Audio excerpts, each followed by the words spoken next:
un grande entre mediocres. El triste final de Cisneros, un dirigente muy leal. Maltratado injustamente por el príncipe Carlos en sus últimos años, el cardenal fue un gran estadista, regente en la sombra y siempre fiel a los reyes católicos y a España. Cisneros, más conocido como el cardenal y regente provisional que dirigió la protonación que sería España durante el paréntesis entre la muerte del rey Fernando el Católico y el advenimiento del hijo de la mal llamada Juana la Loca, una mujer que sencillamente padecía de una melancolía propia de una viuda reciente, melancolía que pudo devenir en una depresión severa, sin entrar en el terreno de las patologías mentales extremas como se ha llegado a insinuar, fue probablemente un gran estadista. En la sombra y fiel a aquella incipiente España y a sus delicadas circunstancias en aquel tránsito entre un siglo y otro. Con fuertes goteras propias de la edad y cefaleas tensionales ocasionadas por las disputas entre los alterados nobles que se olían la tostada de la invasión por parte de la administración flamenca o tal vez por las pruebas de estrés a las que estaba sometido el país, con 81 años, en el invierno de su vida, se arriesgó a ir al encuentro del futuro emperador Carlos I de España poniendo en juego su enjuto y ajado cuerpo y exponiéndolo a una expeditiva partida del mundo de los vivos. Con su proverbial entusiasmo y dotes para generar y repartir energía a sus subordinados partió al encuentro del hijo de Juana en defensa del cual se había encarado duramente con la levantisca nobleza castellana que no veía con buenos ojos a aquel advenedizo, que, como se demostró más tarde, saquearía las arcas del reino para generar dádivas, regalías y decantar voluntades políticas sujetas a la caprichosa tentación de la icónica mano egipcia. Fue un gran estadista y siempre fiel a esa España que no pasaba por su mejor momento en los tiempos que le tocó vivir, a caballo entre dos siglos. Con la carpetobetónica nobleza castellana elucubrando nuevas pifias, Cisneros apuró a Carlos a viajar cuanto antes a Castilla. Hasta pasado un año del fallecimiento de su abuelo no lo hizo. Los malos consejeros de la corte flamenco-carolina le obligarían a entrar en España como uno de los cantores de Viena en un concierto de heavy metal, esto es, desafinando. Desgraciadamente, el joven monarca no supo valorar el noble y costoso gesto del anciano, de tal modo que retrasaría deliberadamente la reunión protocolaria abandonando a aquel hombre a su suerte sin concederle su último deseo, pues nobleza obliga. Bien podría haber sido él el que mostrara magnanimidad y presentarse ante aquel envejecido hombre de Estado. Cardenal, inquisidor y regente en la sombra. Francisco Jiménez de Cisneros, que además de cardenal y político era inquisidor en sus ratos libres, sostuvo el reino de Castilla con una eficacia incuestionable en uno de los peores momentos de la historia de este grande y longevo reino. Era el año de 1506 cuando, acaecida la muerte de Felipe el Hermoso, Juana de Castilla cayó en un estado de trance que básicamente, sin recurrir a la terminología médica, no era otra cosa que una melancolía que la había inhabilitado rotundamente para los asuntos de gobierno. La hija de los reyes católicos se echó con el cadáver de su marido literalmente al monte y a recorrer sin rumbo los caminos castellanos en un momento en que la terrible peste negra estaba cerca de concluir tras siglo y medio a pleno rendimiento en el que dejaría reducida la población europea del momento a las 2/3 partes. Como consecuencia de ello, el reino entraría en un periodo de caos y desgobierno que de no ser por la destreza de Cisneros habría caído en el vacío sin remisión. Supo encauzar el reino de Castilla cuando Juana la Loca se sumió en una depresión que, en aquella época, no tenía terminología médica. Cisneros, fiel consejero en tiempos de Isabel la Católica, era su confesor, intentó encauzar aquel despropósito y domarlo. La peste aniquiladora que había recorrido Europa de norte a sur y de este a oeste, recorría la meseta castellana desbocada y la anarquía que se había creado tras tan dura penalización, permitía acampar a la nobleza que ya planeaba la mejor forma de aprovecharse de aquel Armagedón. Partidarios de los condes de Fuensalida y Cifuentes se enfrentaban ya abiertamente en las calles de la antiquísima Toledo. En Andalucía, el duque de Medina Sidonia trató de apoderarse de Gibraltar para asentar allá sus reales y así, suma y sigue. Las turbulencias previas a la entronización de aquella dupla de reyes fundacionales de este gran país arraigaban sin que las circunstancias se lo impidieran. En su idea de arreglar aquella componenda, Cisneros pediría orden a los levantiscos, pero a la postre, la autoridad última estaba en manos de Juana y ésta no quería ver ni en pintura al cardenal, por lo que éste no podía actuar sin su autorización.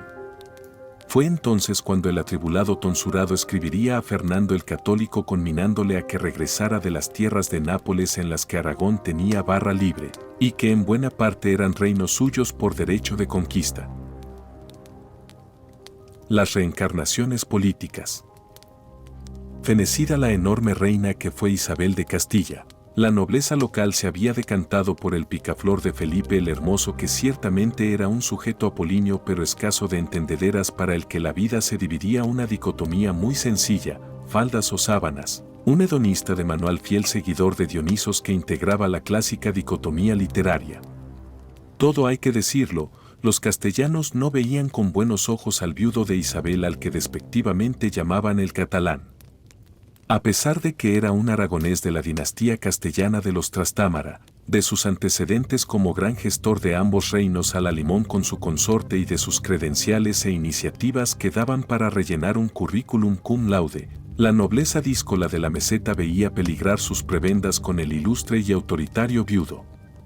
Incluso el propio Cisneros había dado la espalda a Fernando, al cual solo apoyaría el gran duque de Alba, su primo, amigo y confidente. El caos se estaba imponiendo y Cisneros, en un acto que le honra a pesar de sus diferencias con Fernando, había inclinado la testuz para traer el orden ante las reiteradas negativas de la hija, Juana, que estaba a por uvas.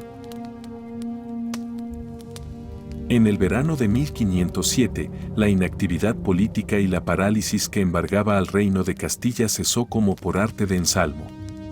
Como si del mismísimo demonio se tratara, Fernando el Católico, acompañado de una selecta y mal encarada hueste, apareció en lontananza por las tierras de Aragón ordenando en un abrir y cerrar de ojos la reclusión de su hija en Tordesillas. Esta, que era una mujer de carácter y armas tomar, de mala gana desmontó aquel tinglado de la caravana fúnebre y afrontó el subsiguiente encierro en el intramuros del castillo.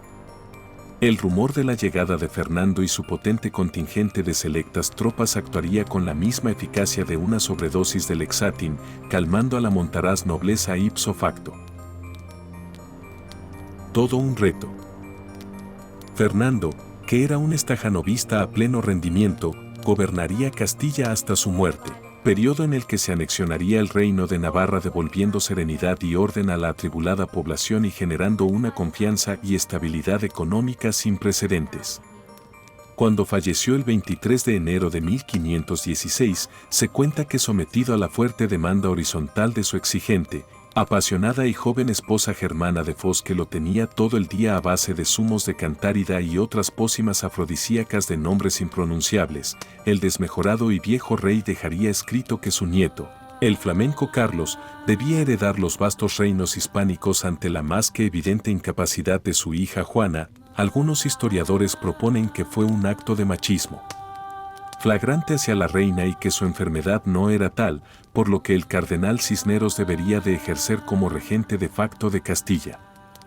Mientras el arzobispo de Zaragoza, hijo natural del rey católico, hacía lo propio en la corona de Aragón.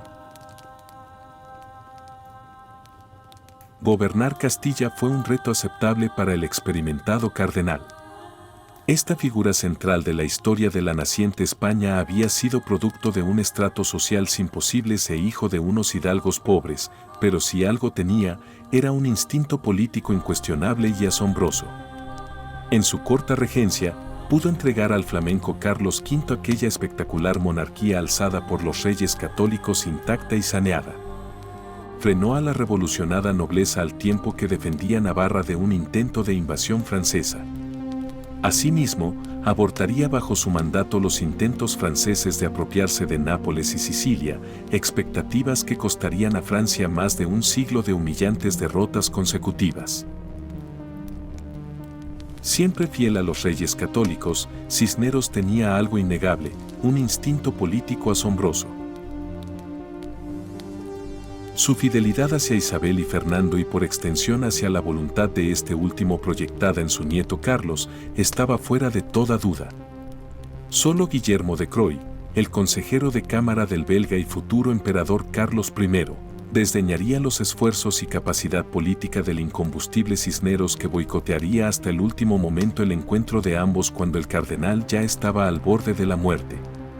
Cuestión de estilo, manca finezza.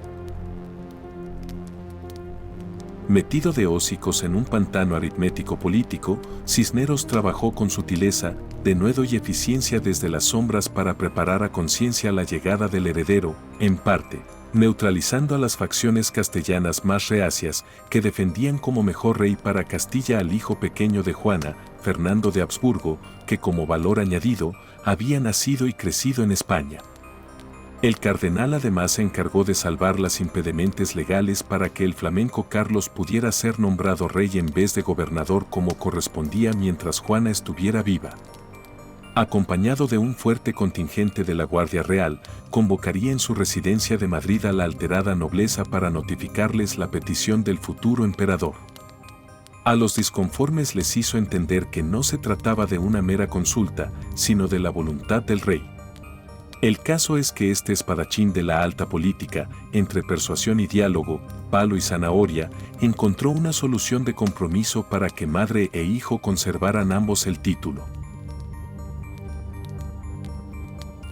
Al cardenal Cisneros le vendría que ni pintado aquella frase de Italo Calvino, que rezaba así: el arte de escribir historias está en saber sacar de lo poco que se ha comprendido de la vida todo lo demás, pero acabada la página se reanuda la vida y uno se da cuenta de que lo que sabía es muy poco. Un grande entre mequetrefes. Carlos I o V que da más, apenas sabía decir hola, adiós y gracias en castellano, y hasta eso le causaba hernia de hiato. El todopoderoso y omnipresente Guillermo de Croy, señor de Chievres, ostentaba el puesto de primer chambelán, por lo que se ganaría sin apenas esforzarse la confianza del barbilampiño futuro emperador como figura paternal incuestionable. Ningún otro consejero o cortesano ejercería tanta influencia sobre el futuro emperador durante su glorioso devenir vital. El señor de Chievres completaría la formación política de su prohijado sin que nadie le disputara esta parcela de hegemonía paterno-política. Un ventoso día 17 de septiembre de 1517, recién desembarcado en Tazones, en Asturias, otros historiadores dicen que fue en la cercana Villaviciosa, y tras ir a uña de caballo huyendo de la tormenta que se avecinaba desde Galicia, Carlos V y el señor de Chievres no mostrarían muchas prisas por conocer a Cisneros. Una deliberada y estudiada lenta marcha hacia Valladolid denotaba una argucia malévola por parte del maquiavélico Chievres para evitar un parte que habría puesto al futuro emperador en posesión de demasiada información. Información que quizás chocase con los criterios de manipulación que quería evitar a toda costa este engolado aristócrata. Alonso de Santa Cruz, a la sazón cronista de aquella corte itinerante, afirma que el entorno carolino estaba al tanto de que el cardenal tenía un pie en el otro lado. Cisneros, que había partido con entusiasmo hacia el encuentro del hijo de Juana, a la altura de Roa, apenas a 60 kilómetros de Valladolid, cruzaría la puerta hacia la eternidad, pasando a mejor vida a principios de noviembre carcomido por la inútil espera. La conducta de Chievres no pasó desapercibida ni a la aristocracia local ni al vulgo. El cardenal ya finado y con malvas embrionarias irónicamente recibiría una carta póstuma en la que el joven Carlos, inspirado muy probablemente por el cínico asesor, daba por válidos sus servicios mientras le instaba a retirarse, cosa que ya había hecho de modo harto natural, a descansar a su arzobispado de Toledo.